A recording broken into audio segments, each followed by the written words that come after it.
जय माता दी। गुप्त नवरात्रि के 7वें दिन की आप सभी को हार्दिक शुभकामनाएं। गुप्त नवरात्रि का 7वां दिन माँ धूमावती को समर्पित होता है। माना जाता है कि माँ धूमावती के दर्शन से पति और संतान को सुरक्षित रखा जा सकता है।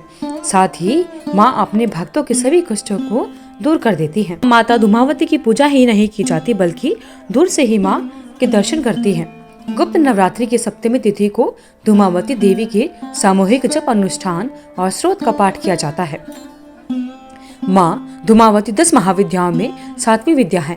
शास्त्र रुद्रमल तंत्र में बताया गया है कि सभी 10 महाविद्या भगवान शिव की शक्तियां हैं। तो आइए सुनते हैं माँ धूमावती की यह पौराणिक कथा। पौराणिक कथाओं के अनुसार जब माता सती ने अपने पति भगवान शिव के अपमान होने के कारण अपने पिता राजा प्रजापति द्वारा आयोजित हवन कुंड में अपनी इच्छा से अपने आप को जलाकर भस्म कर दिया था। माना जाता है कि तब उनके शरीर से जो धुआं निकला था उसी धुएं से माँ धूमावती प्रकट हुई थी। अर्थात माँ धूमावती धुएं के रूप स्वरूप में माता सती का भौतिक रूप है। माँ धूमावती को दुख दूर करने वाली देवी माना जाता है। पद्य पुराण के अनुसार यह भी बताया गया है कि दुर्भाग्य की देवी धूमावती माँ लक्ष्मी की बड़ी बहन है, परंतु इनका स्वरूप माँ लक्ष्मी से बिल्कुल उल्टा है। शास्त्रों के अनुसार माँ धूमावती पीपल के पेड़ में निवास करती हैं। मान्यताओं के अनुसार धूमावती को दरिद्रता, अलक्ष्मी और ज्येष्ठा के नाम से जाना जाता है।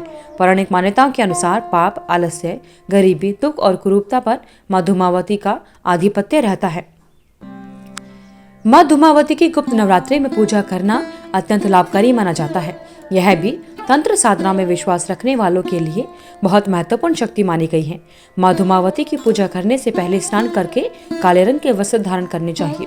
पूजा स्थल पर गंगाजल का छिड़काव करके जल, पुष्प, सिंदूर, कुमकुम, अक्षत, फल, धूप, दीप तथा नैवेद्य से माँ का पूजन करना चाहिए। इसके बाद माँ धूमावती की कथा को पढ़ना एवं सुनना चाहिए।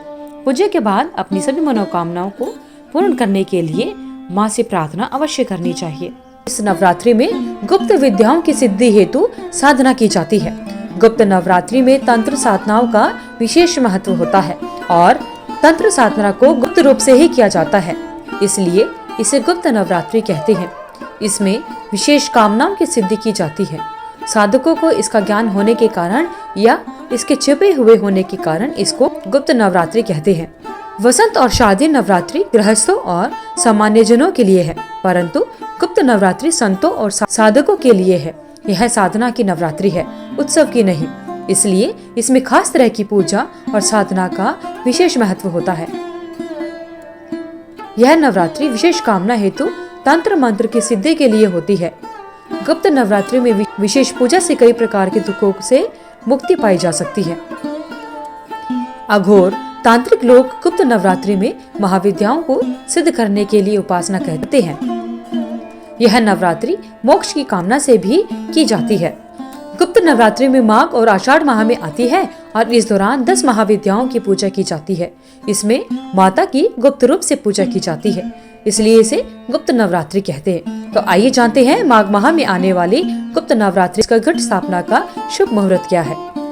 हिंदू वैदिक पंचांग के अनुसार माघ माह के शुक्ल पक्ष की प्रतिपदा तिथि की शुरुआत 29 जनवरी 2025 को शाम को 6:05 पर होगी, जिसका समापन 30 जनवरी को शाम को 4:10 पर होगा। जिसके अनुसार गुप्त नवरात्रि की शुरुआत 30 जनवरी को होगी। वहीं गुप्त नवरात्रि का समापन शुक्रवार को 7 फरवरी 2025 को होगा। इस दौरान जिन 10 महाविद्याओं की पूजा की जाती है वह माँ दुर्गा के 10 स्वरूप हैं, जैसे माँ काली, माँ तारा देवी, त्रिपुर सुंदरी, माँ भुवनेश्वरी, माता छिन्नमस्ता, माँ त्रिपुर भैरवी, माँ धूमावती, माता बगलामुखी, माँ मातंगी और माता कमला देवी। 10 महाविद्याओं की पूजा उपासना गुप्त नवरात्रि के दौरान की जाती है। आइए अब जानते हैं गुप्त नवरात्रि की घट स्थापना का शुभ मुहूर्त। गुप्त नवरात्रि की पूजा की शुरुआत घट स्थापना के साथ की जाती है।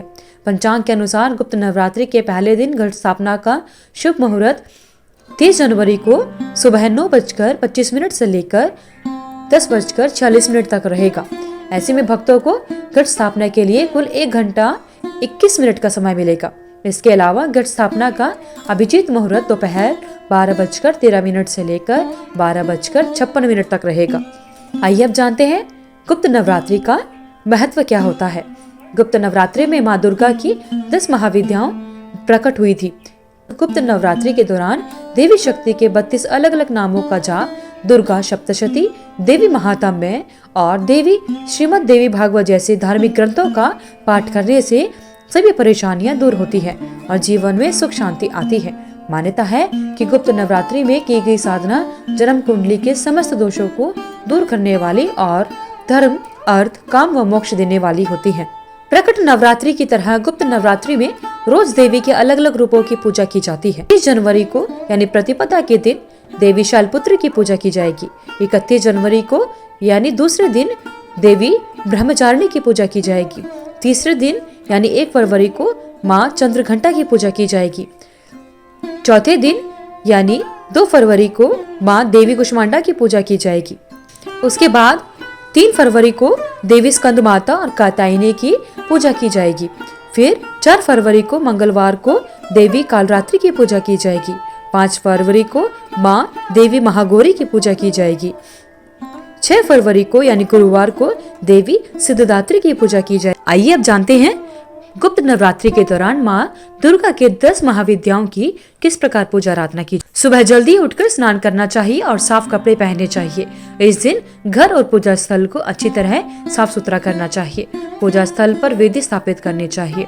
माँ दुर्गा की मूर्ति स्थापित करें और उनका अभिषेक अवश्य करना चाहिए। माँ दुर्गा को लाल चुनरी और 16 श्रृंगार की चीजें अर्पित करनी चाहिए। माँ दुर्गा को लाल फूलों की माला चढ़ानी चाहिए। माँ दुर्गा के माथे पर कुमकुम का तिलक लगाएं। कलश स्थापित करना चाहिए। देवी दुर्गा की आरती करनी चाहिए और साथ ही माँ दुर्गा की दुर्गा चालीसा या दुर्गा सप्तशती का अवश्य पठन एवं श्रवण करना चाहिए।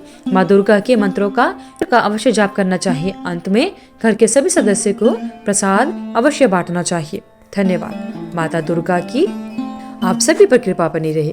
धन्यवाद। अगर आपको वीडियो अच्छी लगी तो वीडियो को लाइक करें, शेयर करें, चैनल को सब्सक्राइब करके बेल आइकन को जरूर प्रेस करें ताकि आगे आने वाली सभी वीडियोस की नोटिफिकेशन आप तक समय से पहुंचती रहे। मंगलमय हो।